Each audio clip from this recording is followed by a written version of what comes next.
Hi, Vol Bakers. I've got a very special guest here with us today, Dee Levy-Francis from OneSarcasticBaker.com. Hi everybody, super excited to be here. Dee has been sharing recipes with us on BiggerBolderBaking.com, which have been really amazing. She is an amazing baker.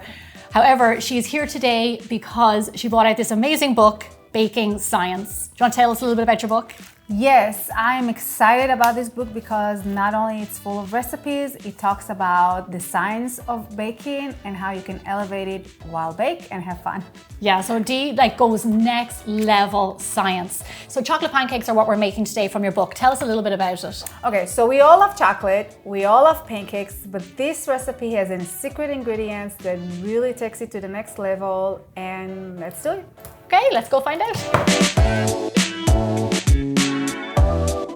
So let's get into the recipe and make our batter. Dee, consider me your sous chef.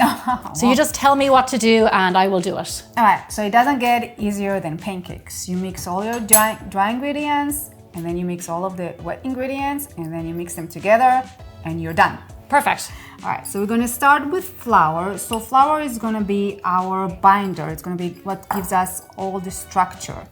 And let's add the cocoa powder first. And I wanna say that cocoa powder being 70% starch, I like to replace, generally when I bake with cocoa butter, I replace 50% of the flour with cocoa butter because it's mainly starch. Yeah. And I like to use it more than I like to use melted chocolate because it gives you a better, more enhanced chocolate flavor. You know what? I'm starting to realize that. Yeah. I made ice cream recently with cocoa powder, and it does add an extra layer. It does, yeah. Okay, so we have also sugar, and sugar is one of the most fascinating ingredients in baking because first of all, it provides sweetness, right? It also, sugar really loves water. So it takes water and moisture from the air, from wherever it can, and that kind of like balances the cocoa butter swallowing all the water. So it's perfect. And this is very important, especially when we make this type of baked goods, because we don't aerate with whipping the eggs or whipping the butter. The space between the sugar granulate is air. So we're adding additional air to our batter. Isn't it fun? Oh, I'm super happy. And that's really fascinating. These are things that I don't think about, that I don't know about. I know. And once it's in your mind, it doesn't leave. Yeah. It's like a song. It's like the Macarena. You know? Oh, yeah. It doesn't leave. Great. Now that's in my head. Sorry. And then, of course, baking powder, because again, we don't have any aeration.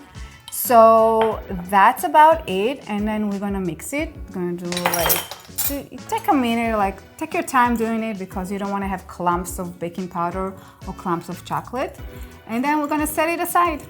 Perfect. And then we're gonna go to our wet ingredients. Okay, tell me what we have over here. So we have milk, and of course you can use heavy cream or alternative almond milk or oat milk, whatever you like, even coffee. Egg. I'm gonna whisk the egg in. An egg is what's gonna bring everything together. So we're gonna have something that we can hold instead of just eat with a spoon.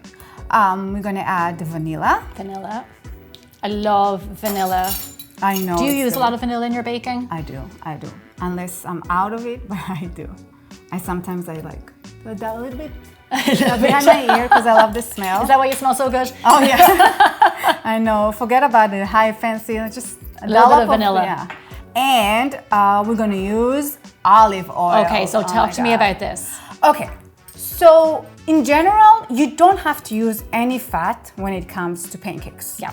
But I like to use it because one, fat is flavor, and two, fat gives us moistness. And I like to use olive oil because olive oil goes so well with chocolate. Yeah. It's really good. And we tend to think about fat in baking as butter, sometimes shortening, and maybe oil.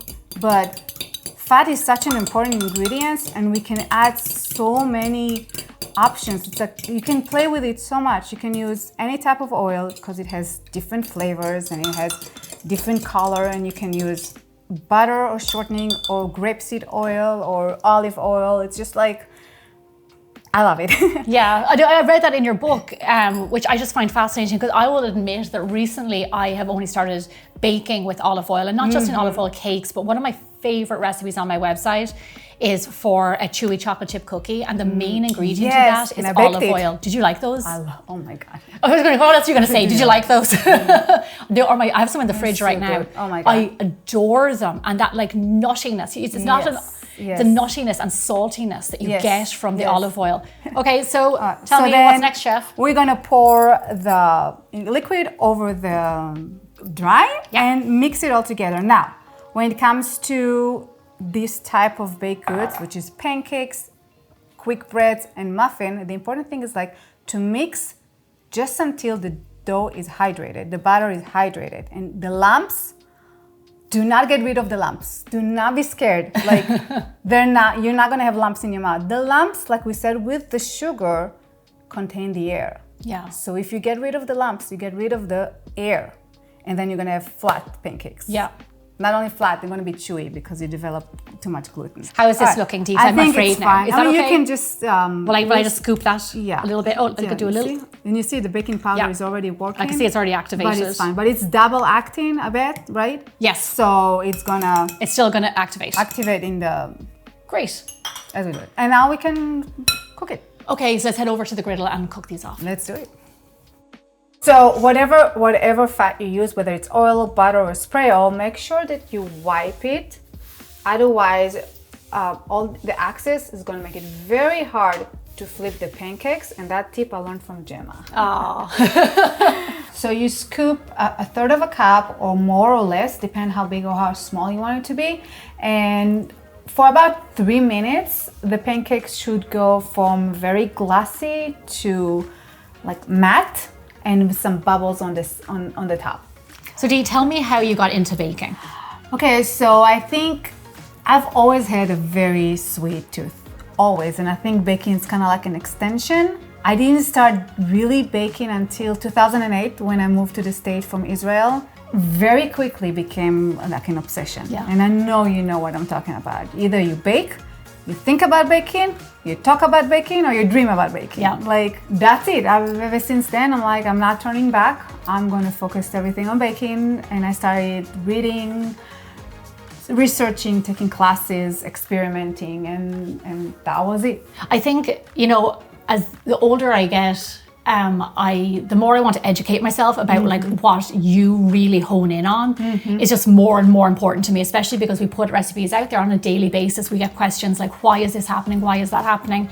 And for the longest time, I didn't need to know that information. It was like, now I do. So like, it's really fascinating. And people like want, in my opinion, want that information because it's chemistry and it's science. And you want to know like the why. I always say that baking is a science, but it's not rocket science. Oh my God, so true. But it's just, I've read your book like from cover to cover, and there's just so much information. But like you said, it's practical when you think about it in a practical way. Yeah. It's what I wanted to create was essentially a toolbox. I didn't want to give you a recipe. I wanted to give you a toolbox so you can create whatever you want, or even troubleshoot if your cake is too flat, or the pancakes didn't come out, and like take all the frustration out and replace it with curiosity. And I hope everybody will like it. Yeah, for sure. The recipe yields about 8 pancakes. Of course, if you make them bigger, you're gonna have less. If you make them smaller, you're gonna have more. And look at that. Beautiful. It smells amazing. Let's head over to the counter and get stuck in. So I came prepared. I've got my plate. Now let's stack our pancakes. Yeah, the taller the better. So after you stack them, drizzle with some chocolate sauce, some berries, even whipped cream or nuts, and dig in. All right. Oh wow, look at those. So fluffy and moist and delicious. Oh my goodness. Dee, these are so moist. Right, it's the olive oil because it's liquid. It makes its way around the flour molecules very fast, very easily. So instead of having dry, you have something moist and delicious. And I'm gonna go back to eating. So here's what I want you to do. Follow Dee on all her social media. Also check out biggerbolderbaking.com because Dee shares with us really lovely recipes. Thank you very much for being here. Thank you for having me. It's been very delicious. And check out her brand new book. You're going to love it, Baking Science. And I'll see you guys soon. Hi. I'm gonna eat more pancakes. Oh yeah, absolutely.